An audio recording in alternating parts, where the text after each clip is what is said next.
Adashimman. Bir xilda ikkalasi. Yo'q, zagram bo'lmaydi. Pasport zagram bo'lmaydi. Rostdan? Ha, zagram o'tmaydi aka.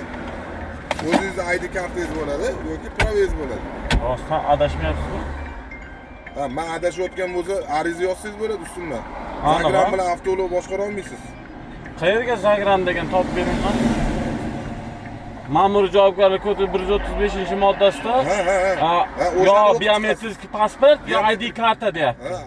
Biometrik pasport emas. O'qing. Eshitaman.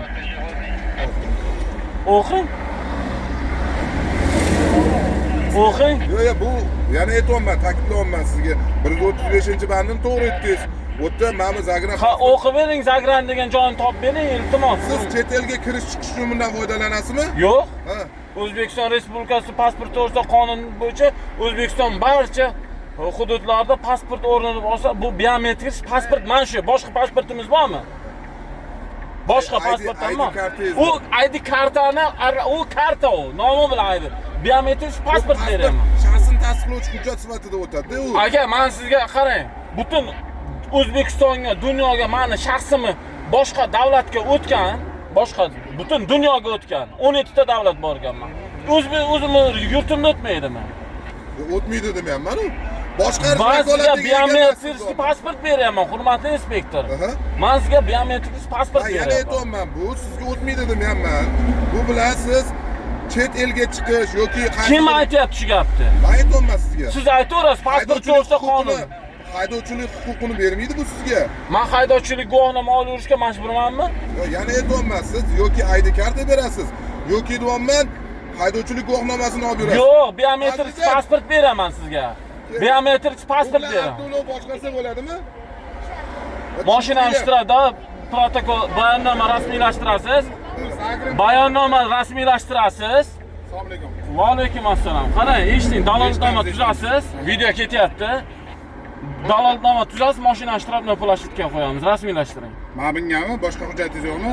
Bor, bermayman. Qonunda qaysi moddasida? 135-yo'l harakat ma'muriy javobgarlik to'g'risida 135-moddasida biometrik pasport yoki ID karta deyapti. Men sizga biometrik O'zbekiston eshiting, qani zaga o'qing.